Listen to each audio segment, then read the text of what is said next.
glass half full, or is it half empty? The question is ours to decide, to decipher, and to take control of.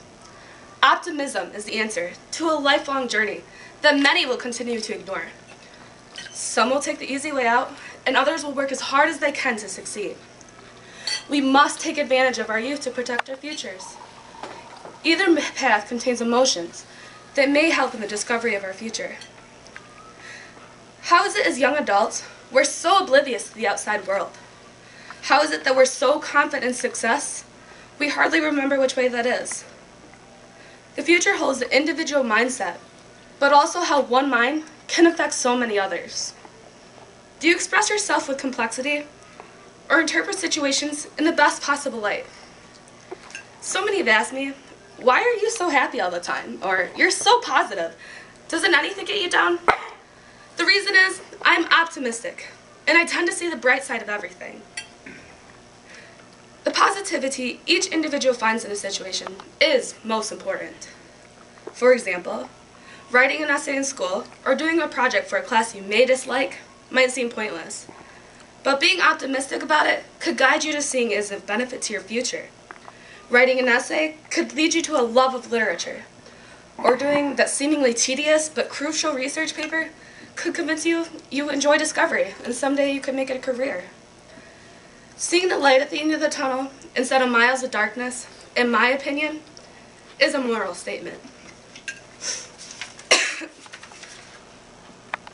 Optimism can and will affect the life I plan to live.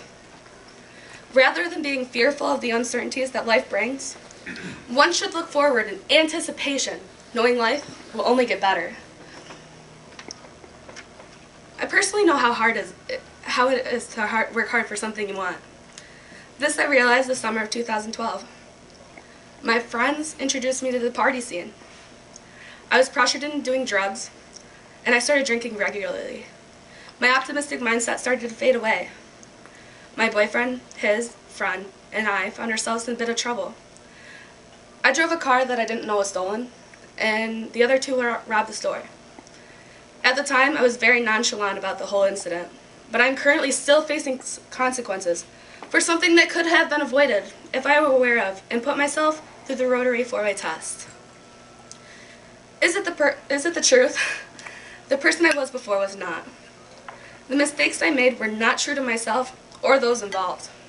But optimism has led me to the truth that lies within me, and many of the truths of the future. Is it fair to all concerned? The blunder I was a part of was not.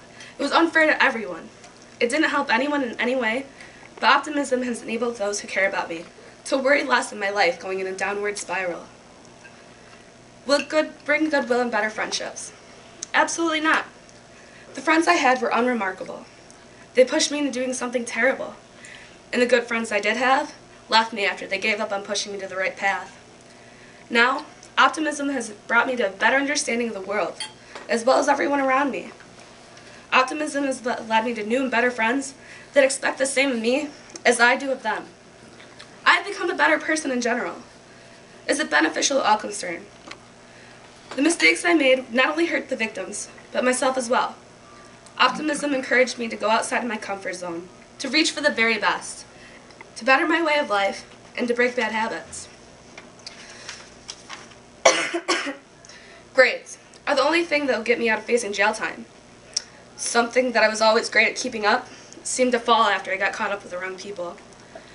When I started to come to my senses, my brain finally told me I had the power to do anything.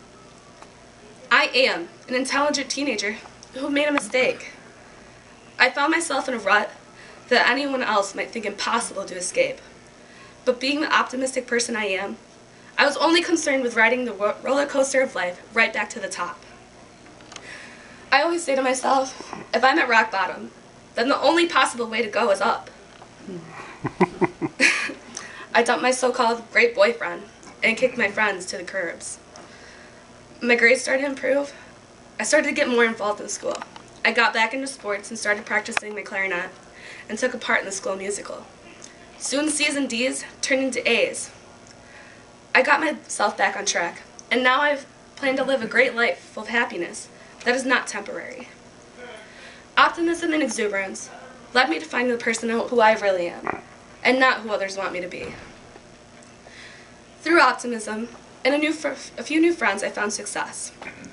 Optimism made me a new person, and I have transformed into a friendly, hard-working, success-driven, confident young woman, one I have longed to be. Mistakes change people's lives, but mistakes of optimistic people are opportunities for a life-bettering experience. The truth is that our futures are constantly changing. Mistakes are made, things go wrong, but that does not mean we are destined to fail at life. Imperfection is what makes us human. But as humans, we have the choice to overcome those disruptions and get back to the path to success. My friends and family began to notice the changes I was making. I changed not only for myself, but so the ones I love do not see me as a disappointment. My father has always been the one to push me towards getting what I want. I've always done well in school to please him. My actions over the summer hurt him.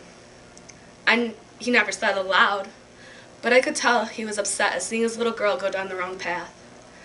Once I got myself together and my grades started to improve, I saw my father smile. Not an ordinary smile. It was almost like his heart was lifted because he could be proud of me again. I always had the choice. Anything is possible. And only I am the one who is completely in control of my attitude towards life. Optimism helped me through what was almost a life-restricting experience. It fits all 4 criteria of the Rotary 4-way test. The ones I love have the ability to love me back and not judge me by my mistakes.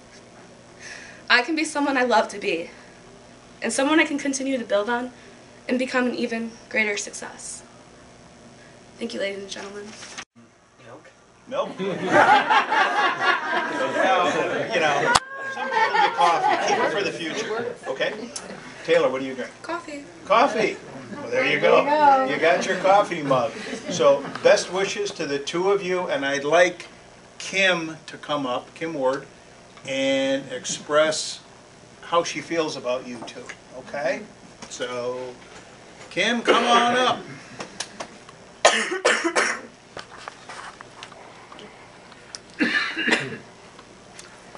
All I can say is this is the future of Naples. It's the future of the Naples community because, as you know, many of our students take such pride in living in our community, going to school in our community, that they return to our community.